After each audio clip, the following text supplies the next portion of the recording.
Welcome to Fat Cat Productions of News with a View. Today is January 14th, 2025, and this is episode 78. I'm back. I took 7 days, Friday to Friday. I did a show Friday, but 7 days I took off. Everything's cool. Everything is great. And like I said, this is episode 78.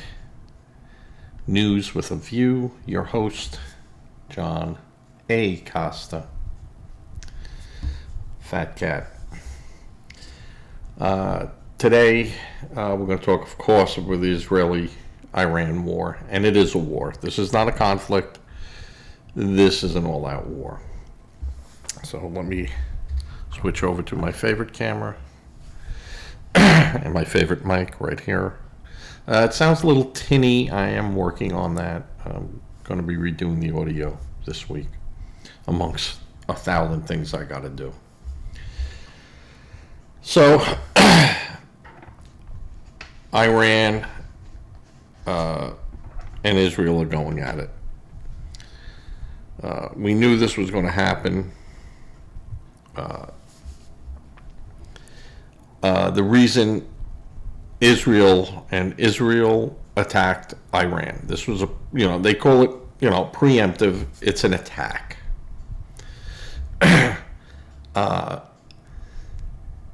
Due to the fact that the United Nations Atomic Energy Commission, that looks at everyone that Iran had agreed to, found some disturbing evidence of nuclear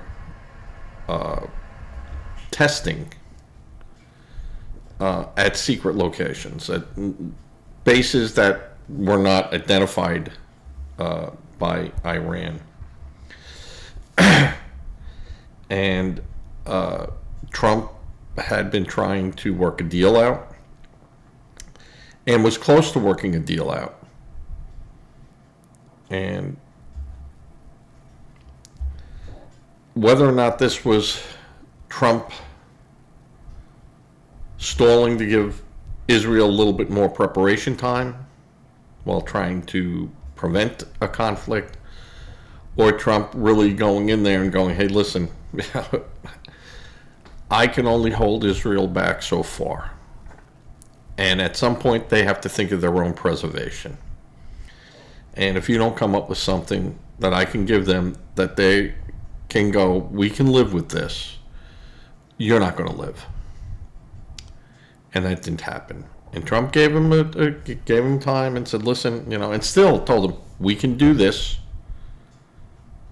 Let's go back to the negotiating table. Now, Israel and some other people said that the negotiating committee that was there was wiped out. I don't know about that. But Iran will never go back to the deal. And I said the Iranians could never be trusted. They're basically a good people, but their dealing with the West has always been an issue.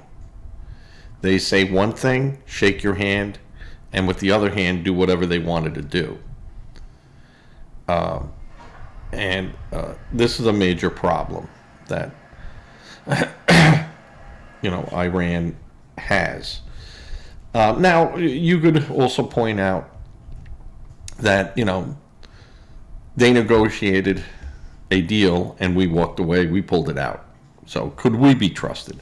And in politics, honestly, no one can be trusted. But in this case, the stakes were so high. And again, for Israel to have a nation that comes out and says the destruction and wiping out Israel is their prime objective. They lived through the early 30s and 40s with people who said that they would kill them and then did. So, I'm going to take you at your word that you're telling me you're going to wipe me out and you want us wiped out. Now, Israel wiped out all of Iran's proxies.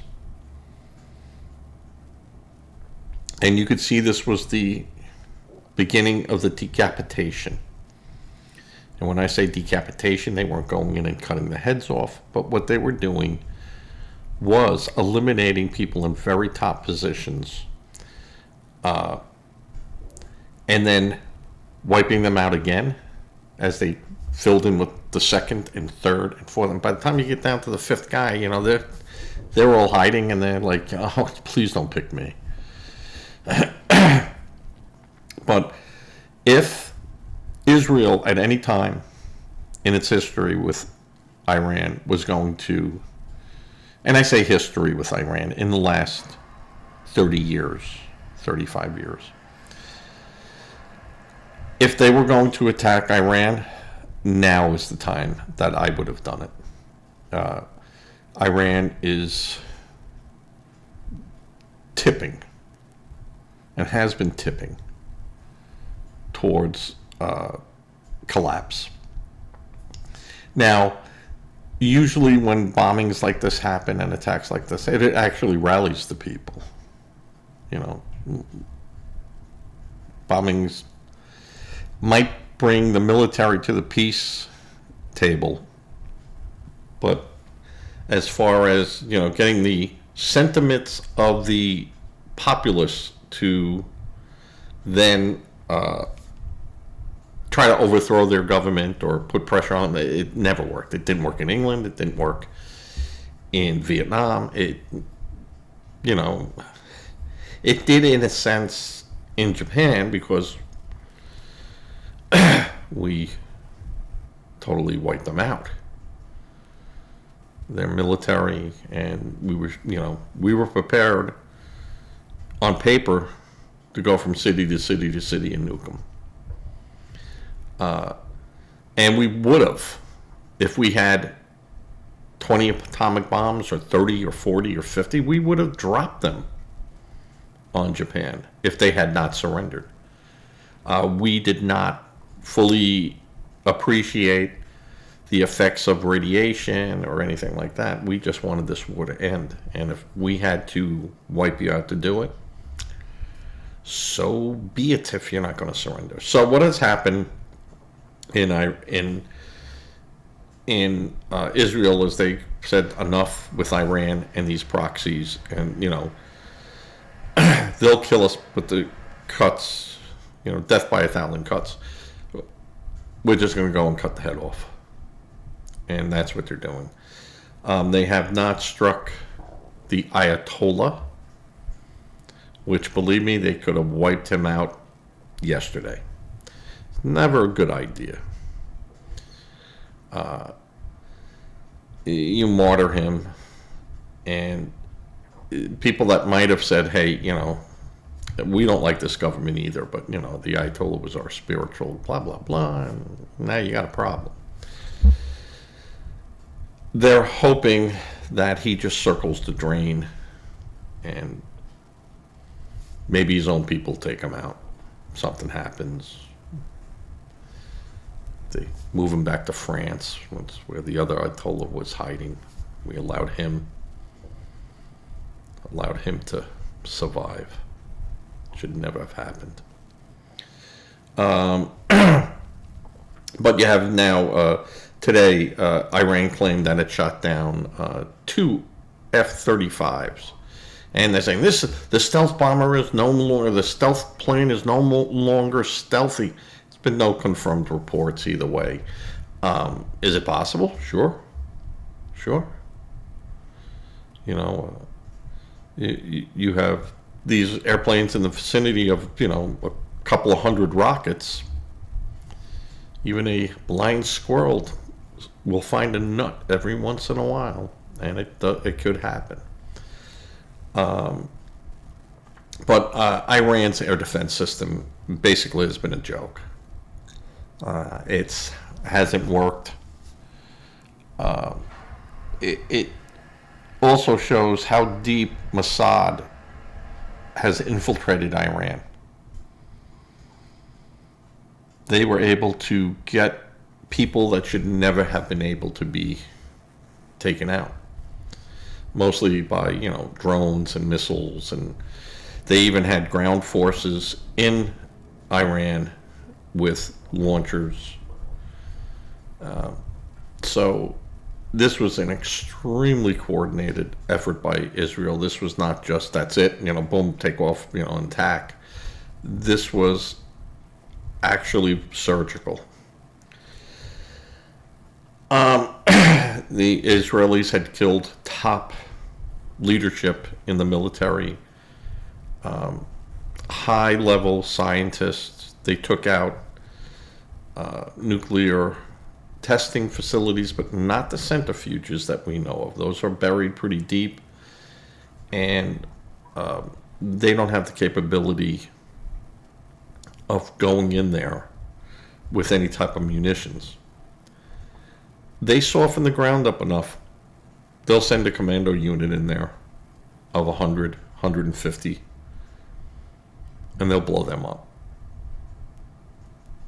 They will blow them up. They'll come in with air cover, they'll come in with a lot, and they'll put boots on the ground there, and they'll go into some of those facilities and wipe them out. And if I was Iran, I'd be taking my troops and putting them into those locations, but unless they have truly bunker-proof facilities, those guys aren't going to last long.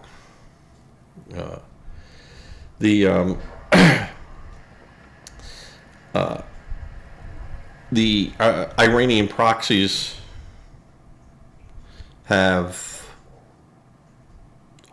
so far, and this has only been since Friday, have stayed pretty quiet.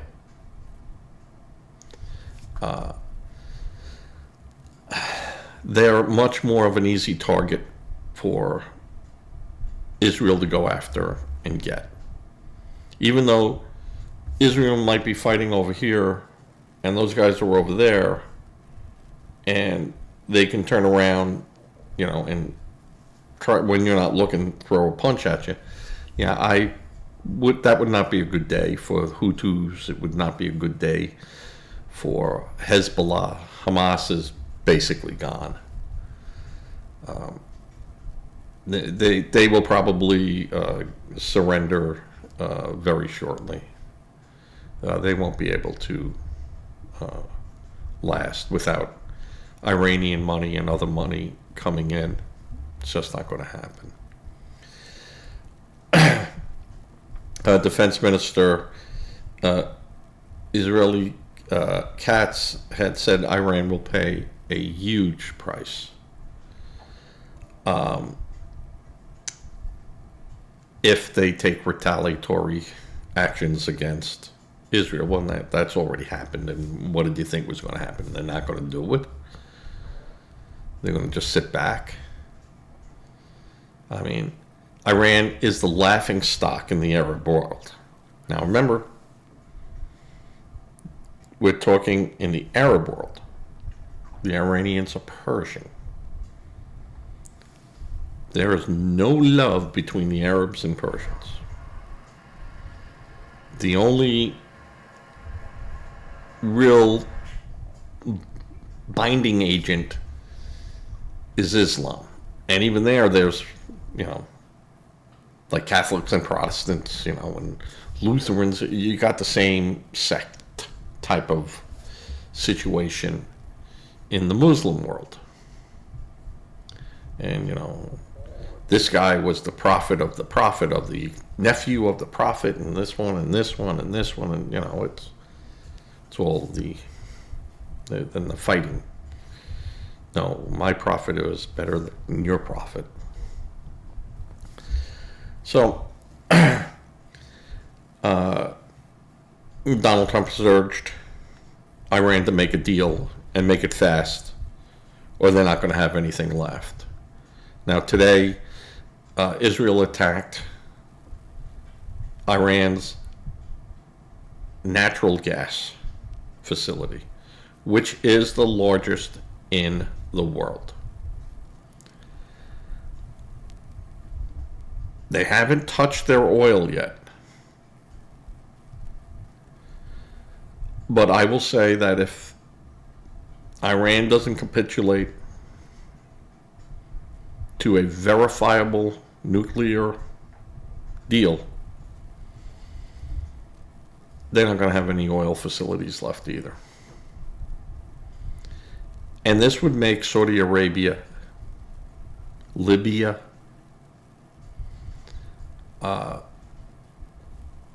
Kuwait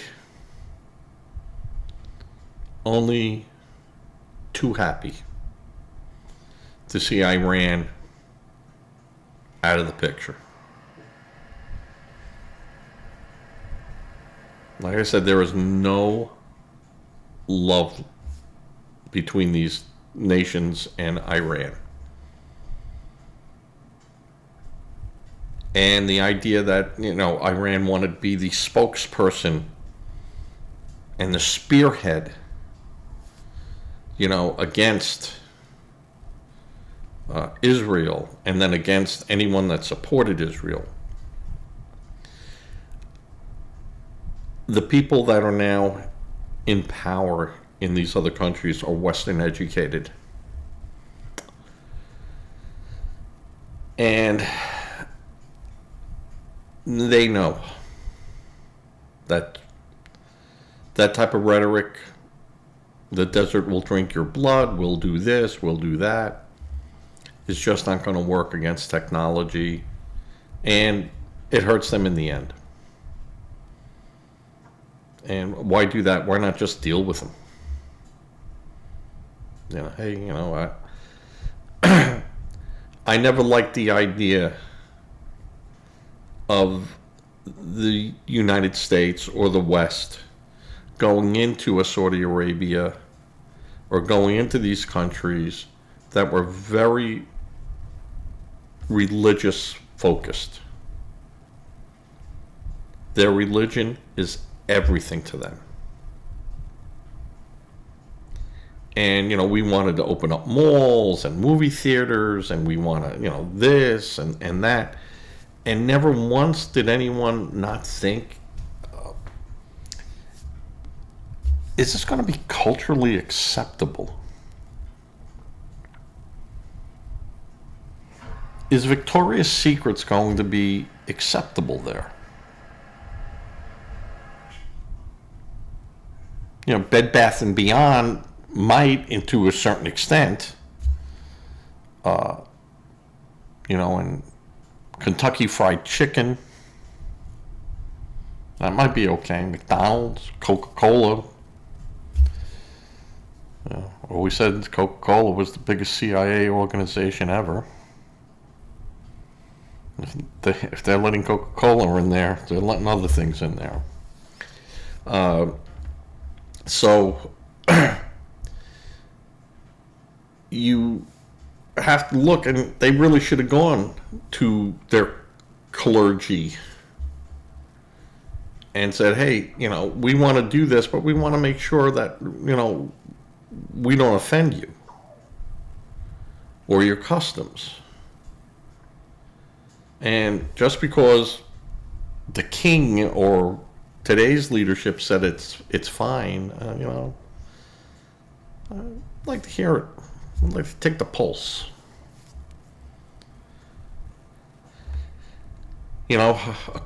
Fast cars and a nice car and everything. Sure, that's great. Airplanes, great, no problem. $10,000 bicycles, yeah, I'll take a dozen of them. Lingerie shops, making women the focus of their sales, that can only bring bad things. And now they're going to want to drive. They're going to want the vote. They're going to want. And you had to look at this. Now we look at that and go, oh, okay, hey, welcome to the 21st century. To them. in that sense, nothing has changed. The word of the Quran is the word. And, at one time we listened to the Bible and then we were like, all right, hey, listen, I'm going to be a cafeteria Christian. I'm going to go, I like this. I don't like that. I'll take that. I'll have that. And maybe tomorrow I'll go back to that. But for right now, I'm going to pass. That doesn't happen there. They don't have the education system in there.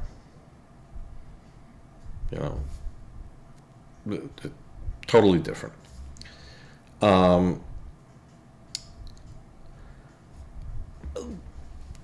This war and everything else is going to, of course, cost us money. There's no doubt about that, folks. This is going to cost us money. And,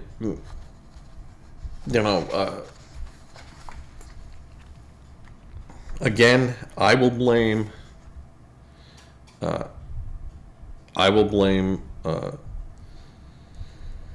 Jimmy Carter, but he inherited a bad situation from Gerald Ford, who inherited a bad situation from Richard Nixon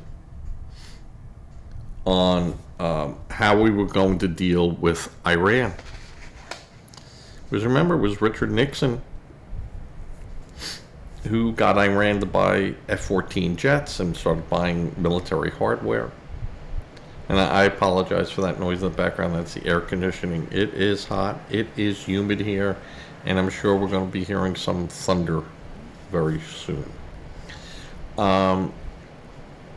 So a lot of this was inherited by Carter. And Carter wanted to de-escalate it by going, hey, listen, people don't want the Shah. I don't know about the Shah. I was a peanut farmer. I was a governor. And he knew. They told him what was going on. And he said, hey, let's not go against the people. Let's give the people what they want and show them, hey, we're with you. If you want this, and that's your choice. But it really wasn't. He didn't get that. It wasn't the people's choice. It was not the people's choice. They didn't vote the Ayatollah in. They didn't vote the Shah in. They don't vote these people in. So it's all baloney. And I would say he was ignorant on it because he was being brought up on speed, on all this stuff, and was understanding at that point in his history of what was really going on there. By 79, he knew what was going on. But he was naive. He thought, again, Neville Chamberlain, if we give the monster a small piece of meat, they'll leave us alone. They'll be full. No, they just want more meat. You're the meat. And when we didn't deal with Iran the way we should have dealt with them, and we couldn't because we needed the oil. Saudi Arabia was still stinging from the 71 war and the 67 war and the 72 and they were still upset with America. Libya was a problem. The Middle East, we had really no friends. South American oil was coming in, but it was coming in dribs and drabs. Not enough to carry us. And remember in the 60s, we capped all our oil wells and we stopped and we said, well, why should we use our oil? We'll use theirs. And it will give them money. They'll use that money to buy stuff over here. There was a lot of moving parts to it, but it was very, very. It would work well if everyone decided to play nice with us. And when they realized they didn't have to play nice with us, they didn't. And they used oil as a weapon. Now, who started OPEC? What brainchild was that? That wasn't there. Arabs never got along with one another. They didn't get along with the Persians. The Persians didn't get along with the Arabs. The Arab, this nation, that nation. That was Sunni. They were something else, and you know, they were all over the map. And what was going to unify them was oil.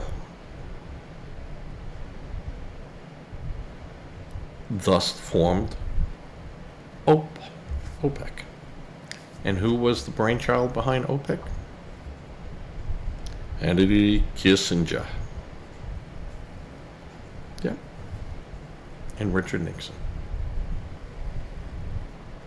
So,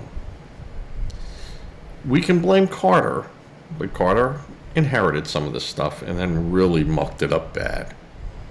Just mucked it up bad. And Reagan tried to fix, like, Libya. You know, we sent a couple of our B-1s or whatever we had back then and blew up his tent and, you know, told him he could have been in that tent. You know, we were looking for you, but we couldn't get those assets on the ground. And then he blew up the TWA jet, and then that was it. And then his big downfall is, we told him, we said, all right, you're going to pay the $25 billion or whatever you had to pay to these families. But you are going to do this, this, and this. Break any of those rules, and you will die in the gutter. And guess what? He decided to break the rules. And he died in the gutter. And Libya has never recovered. So, be careful. Be careful. Now, the other thing making news today, and this is big news, and this is grinding news. Minnesota politicians shot and killed. The former House Speaker, Melissa Hortman, and her husband were shot and killed in their home by a assassin dressed as a police officer in a SUV marked up as a police SUV. From lights to sirens to logo. The uniform he was wearing was a police uniform. Whether or not it was actual or reproduction or whatever, but they said close enough that the police couldn't tell the difference. And the badge.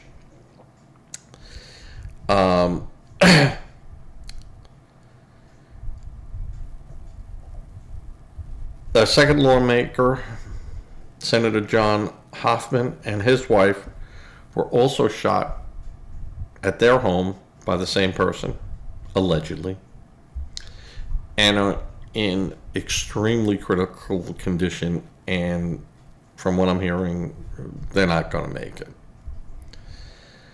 The motive was political. The police did find the SUV and found leaflets and what they call a manifesto, and that was probably a list with other people's names on it that this guy was going to get. So they gave everyone protection. The FBI has said that they will give all the help that Minnesota needs. Pam Bundy said that if there are federal charges, they will throw the book at this guy.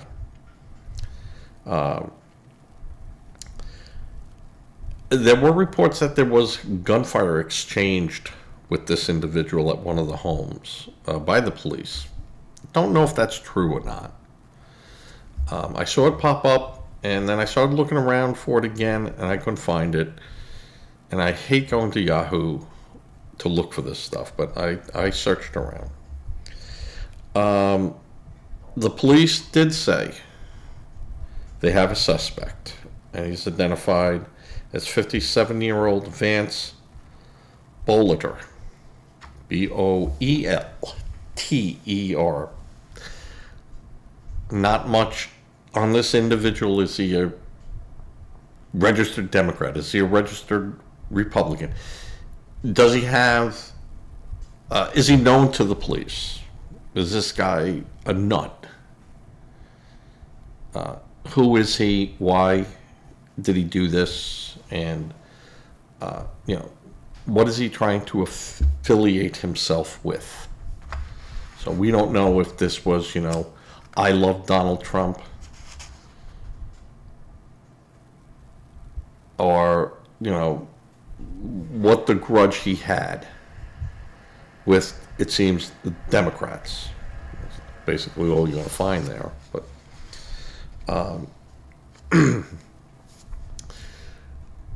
this worries, of course, everyone. You do not want politicians being shot. If you want to get rid of a politician, you vote them out. You don't wipe them out. So we don't know what the motivation factor here was. Was he mad maybe that these people weren't democratic enough and didn't support the cause? Who knows? Won't know.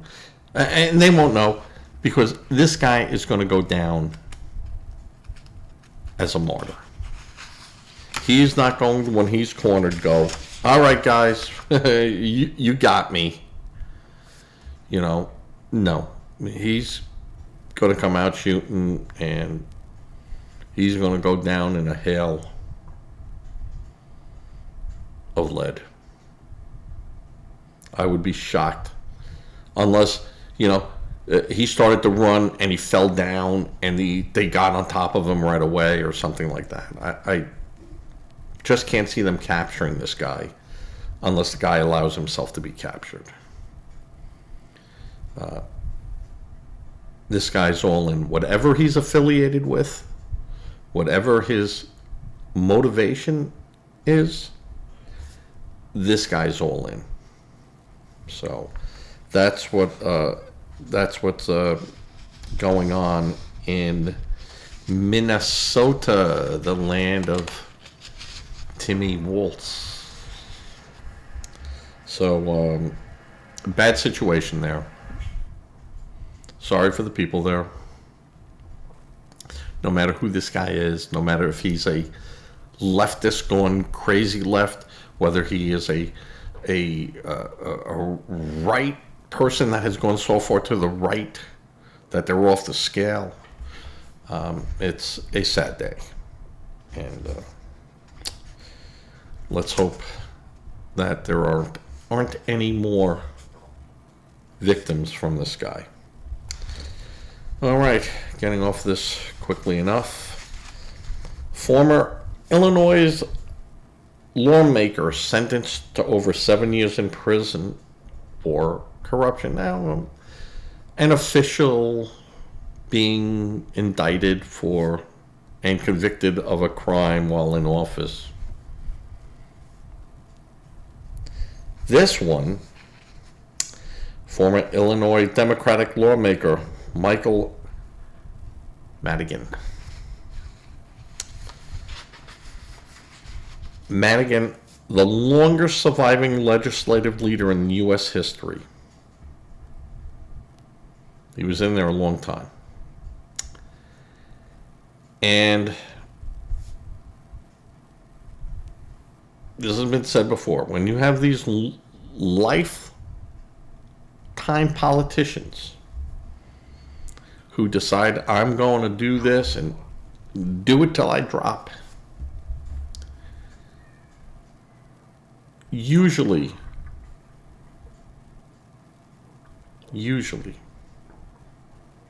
are staying there to cover their tracks.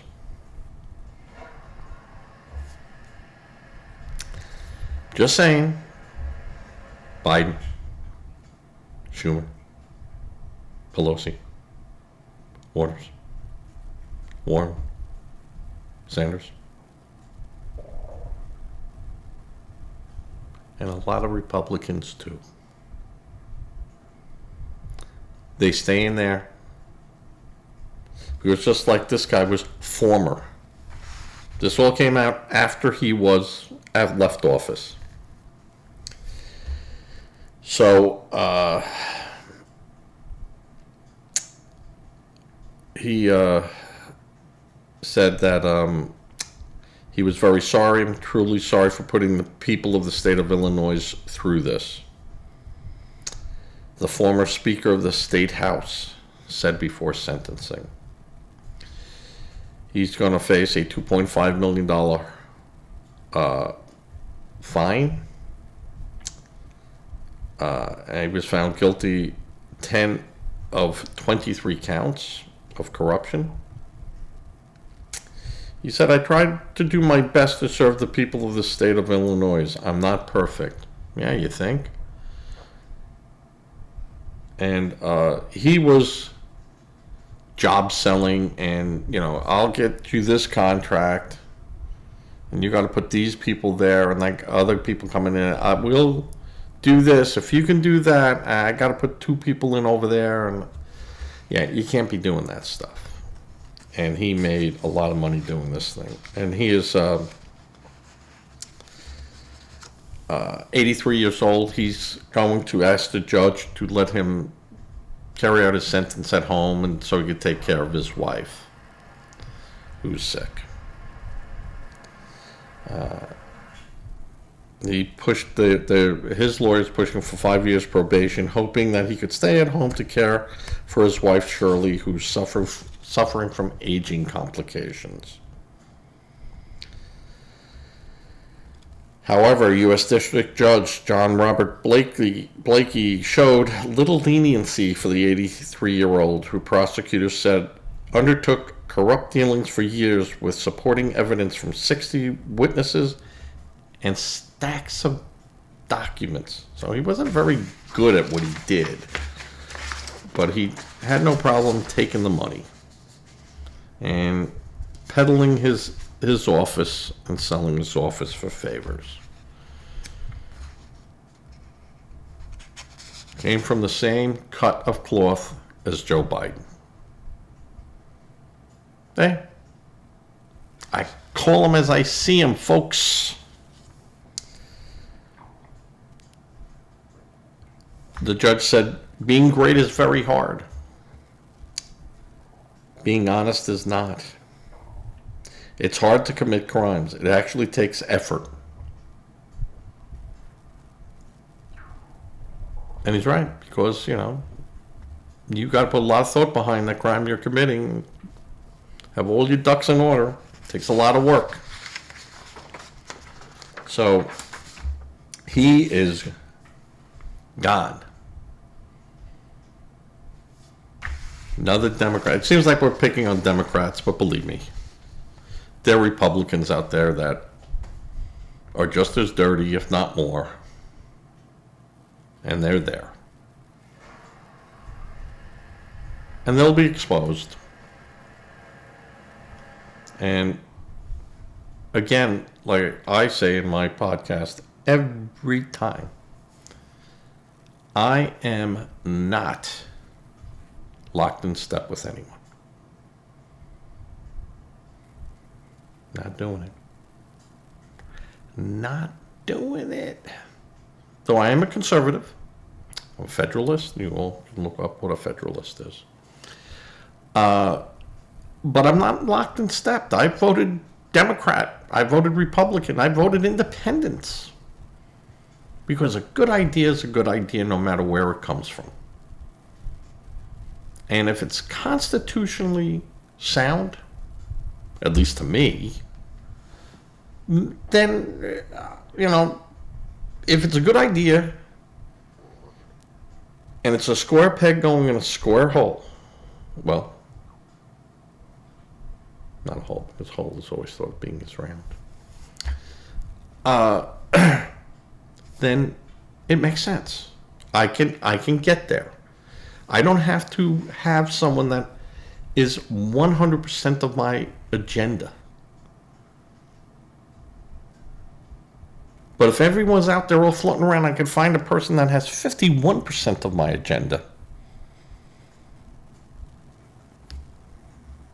That could be the guy or gal. So, he's gone.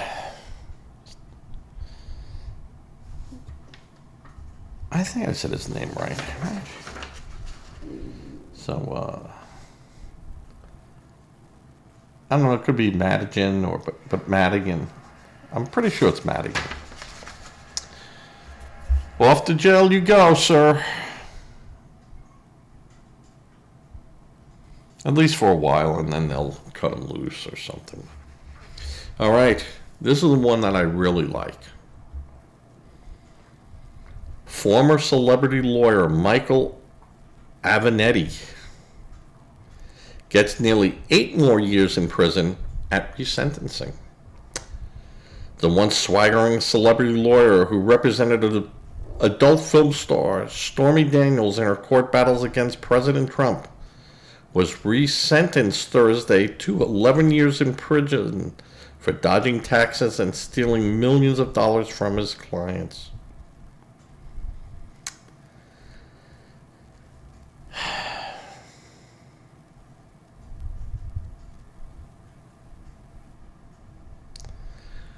This was a guy who the Democrats said, we want a president like him. And guess what? You got it. You had Joe Biden, who through family connections sucked so much money from the American public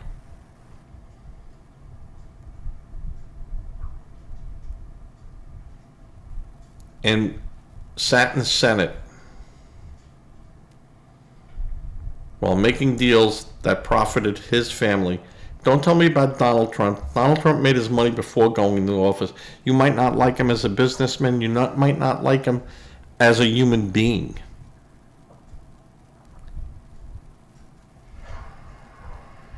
But he took his money the old-fashioned way. He stole it. No. He got it through his father,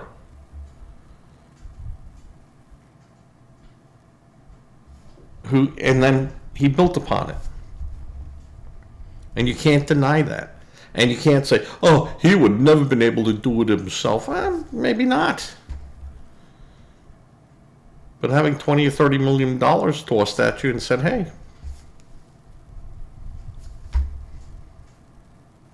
now make it work. I sent you to those fancy schools, dressed you up nice, gave you a nice home. Now it's your turn. Be dull or shine. All up to you.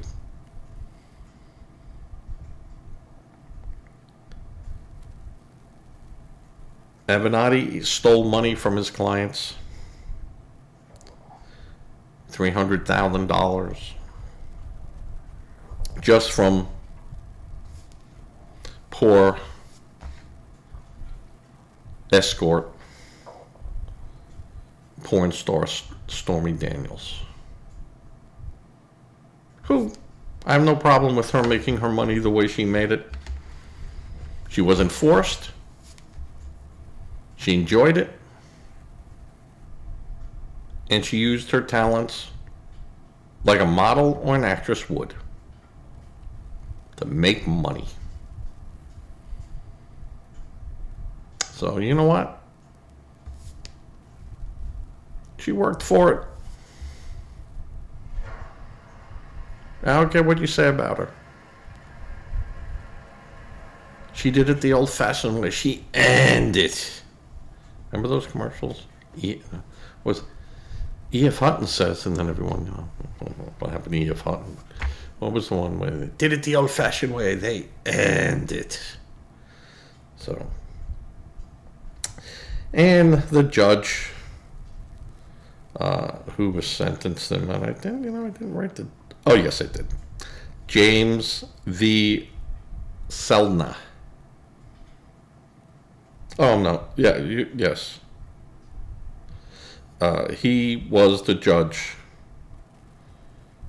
who sentenced him to 135 months, slightly more than 11 years, but credited him 40 months for his time he has already served in prison for stealing Stormy Daniels' money. So he's got, what, 5 more years, maybe he can get out. And they said Avenatti had done many noble and good things in his life. Some reflected in this case, but he's also done a great evil for which he must answer. His actions in this case show a total lack of respect for some of the most basic principles of fairness. Now, when you're an attorney and you go to law school, the first course they teach you in law school is ethics. Ethics. Exactly for this reason. And he will stand as an example for the next 20, 30 years to law students, saying, this guy was a good lawyer. He was a sharp lawyer and everything. Don't steal. Earn your money. Get paid. Some clients will stiff you.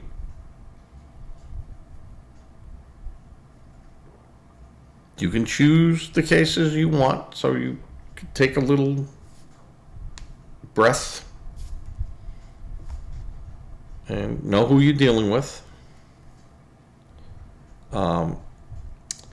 But this will be as an example of not how to do it. And he got up there, and everyone loved him. The Democrats loved him. He's getting Trump. This is the guy we want. This is what a lawyer should do. He's doing everything he can for his client. Think he was doing everything he can for his client? You might want to ask his client that. So, there's a lot of moving parts, or was a lot of moving parts with him. And again, the same with any lawyer who gets up there and lies. And we saw this. Trump's lawyer, who got up there and lied.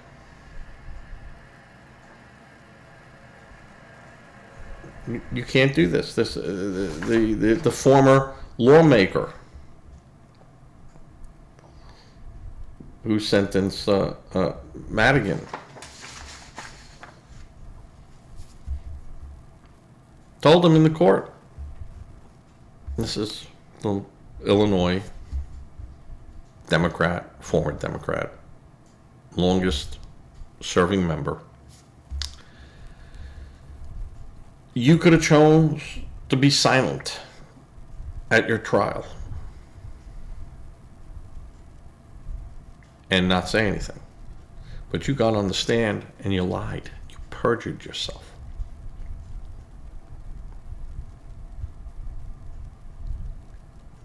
And you knew all the facts we had because we have to give you those facts in discovery. You knew exactly what we had. You knew the questions you were going to be asked. And yet you chose to lie. These are all things that they will teach all the way through law school. And they'll tie everything back to ethics. Be ethical. Be ethical. It's not hard. It's not a hard thing to do if you say, I'm not going to lie. In this case, I'm not going to have you lie. I'm going to let the evidence speak for itself. And yes, you can highlight it and you could enunciate it and you could point to it and, you can flash it and show it. But at the end of the day, it's got to be factual. Or at least presentable in that sense as, circumstantial evidence. There's got to be something in there to tie it back to. But if you get up there and just lie, you're going to have a bad day. And any good lawyer, any good judge, they'll know. Now, it's not up for the judge to say you're lying. The judge is there is to make sure that the prosecution follows the rules and the defense follows the rules in their presentation case to juries who do not understand the law. And the judge sits there and says, that's, you'll hear someone, I object. And what is your ground for objection? No, sustained. No, keep going. Or someone will just say object and then go sustained because he knows that by objecting to it, this is already allowed in the law book to be asked. It's constitutionally correct for him to ask that question. And the reason why a good lawyer will object to a lot of things is because in the rare instance that you want to appeal a case, and one of those objections was something that the judge allowed, that now is very questionable. Your lawyer recognized it and went on record to say, hey, I object, Your Honor. And you said no. You said no. No. Sip it. When they say sustained, unless it's really something where Your Honor, a sidebar, please, or something, the attorneys never want to embarrass the judge either. So they'll go up there and put the hand over the microphone. And then they'll call the law clerk over. We're going to take a 10-minute recess here. Jury, stay where you are. No talking. Boom. I'm going to go in chambers, come right back out. Because they don't want the jury to be tainted by it. But now the jury's questioned. They go, oh, that was a question that got someone a little fire underneath them. Let's see what they come out and say. And that could be used. You could then go, oh, I know they said they couldn't, but that thought's in my head now. And, that guy might be right. And that's why some lawyers will do that. So, Avenatti gone. And it seems that everyone that goes against Trump